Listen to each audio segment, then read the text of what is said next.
Hi, I'm really tired. Welcome to Cake Tips. Okay, so this is just a spam strat.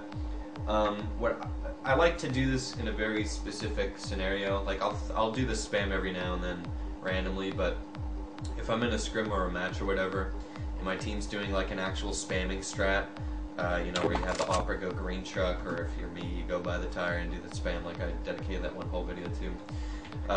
Typically your AKs will go up on roof and they'll shoot for above ladder, they'll shoot for opposite, maybe they'll shoot for the middle. And inevitably you'll have the fucking asshole that runs over here and does this spam and only gets like 1 out of 10 times. I think this is stupid because this guy just blocks everyone that's trying to do their business in lobby. Fuck that guy, fuck that spam, don't be that guy. Spam's not worth it. Anyway, what I like to do is kind of separate myself from my team when we're doing spams, because there's 2 different ways you can do a spam strat. You can do spam strats where like you have 3 guys tripling up on like trying to get a guy above ladder, and that's either great or terrible because you'll either annihilate some fucking idiot that's coming up the ladder really slowly, or all 3 of you will just have wasted a clip and have wasted time and have told the CTs that you were like trying to do this, and now they can like reposition to be up the ladder now that they know that you won't be spamming it again. It's just a hit or miss, and I'm not a fan of it. I would much rather prefer me and my team, or my team and I, excuse me, to separate ourselves across the map and just know that we've dealt damage to at least one of the areas that we want to hit. I'd rather me spam ramp, maybe one more person, one person soloing roof, maybe one other person at opposite, and just know that we've done damage, and if we throw a nade, maybe someone will be at like 30 health. So, because of that, I like to do this spam over near credit card, washing machine, whatever you call it. That name coming from everyone used to run around here along the walls to make it sound like a ramp fake. Anyway, the king of rambling.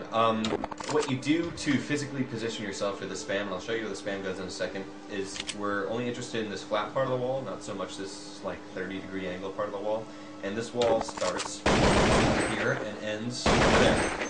Now, where you want to stand in relation to this little strip of wall is not quite in the middle, just like a little bit past the first point, but not quite in the middle again. So like a quarter of the way. But you can just adjust your butt and see what you like and see what gets you the best results. So now to align your crosshair again, remember that you're crouching. I look for the second white line. I'm calling it the second because I'm going from the ground. So from the ground up, here's the first white line. Here's the second white line. To align it further, I put my crosshair right where these 2 walls meet, right where this brick and where the rock meet, and I just shoot a little bit above that white line, so about here.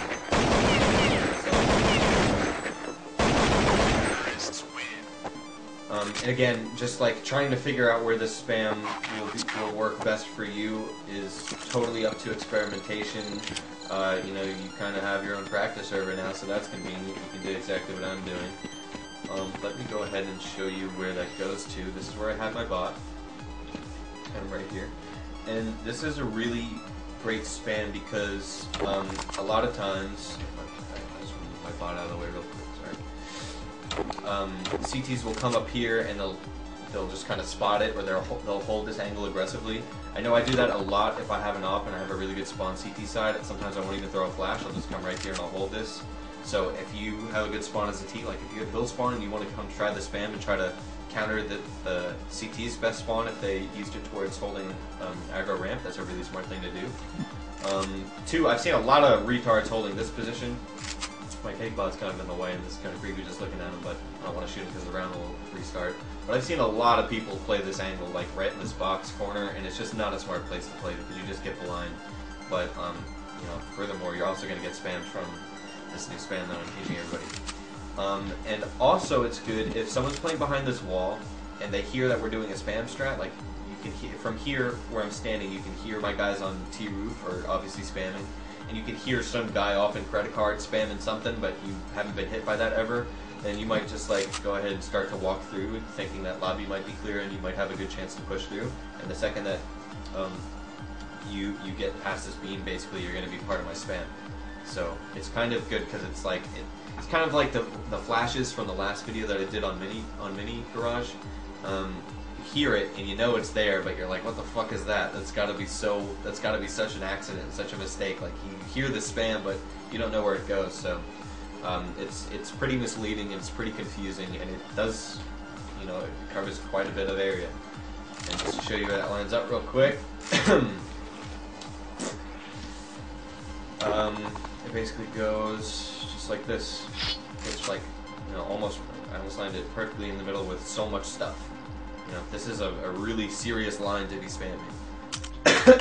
Okay, so you know those times where like you weren't playing long, but you come to A and all the T's are long, and you're just here and you're just like, fuck. Those times suck because you don't want to just like sit here and eat the brunt of their smokes and flashes and nades, because this is where the T's throw everything when they come long. It's just, this is such a stressful thing, and I think we've all experienced like trying to do that. What I do if I'm coming up to long A for whatever reason, I used to play mid a lot, so if my long guy died, sometimes I'd be the guy to rotate over to long. I like to stand here on these boxes, these elevator boxes, because I made up this stupid little flash that actually works really well for me. And what I do is I'll hold my gun out for as long as I think I can, for just as an insurance to make sure there's not one faggot with an op like ready to just swoop out and pick me in the face. But once I'm pretty confident that, you know, their smokes are coming in clearly and they're definitely going to commit as a team, I'll switch to my flash and I'll throw my flash basically like this box, this left box is kind of curved. I'll throw it like on the curve of it, and it pops out on the A ramp, and I can run with this flash and it works really good. So like, you know, chilling here, I'll take my flash out, I'll run with it, throw it, and I'll be able to peek with it. And it lands like, you know, sometimes in the middle of the ramp, sometimes a little bit wider. But I have some time to run up with this flash, and it's pretty good. Most of the T's when I'm peeking with the flash are so busy like throwing their last minute nades or whatever to be able to cross, that there's just like 2 or 3 easy frags before I get killed. And, you know, again, this isn't like too amazing, but it's like all about how you can time this. You can time this flash to run up with it like so well and just raid people. I've done it a million times. You know, just holding, you know, that you know they're not going to cross. You're just like, maybe there's that one offer faggot that wants to peek mid or whatever. He's going to catch me off guard. And now they're throwing their smokes. I'm like, all right, watch this, fuck you faggots. And then I just peek and I just, maybe I get away. So pretty simple, but that one's all about the timing. If you happen to get to rotate over to long, try to time that one because it's highly successful. Oh, that's it. That's cake tips. Have a wonderful day.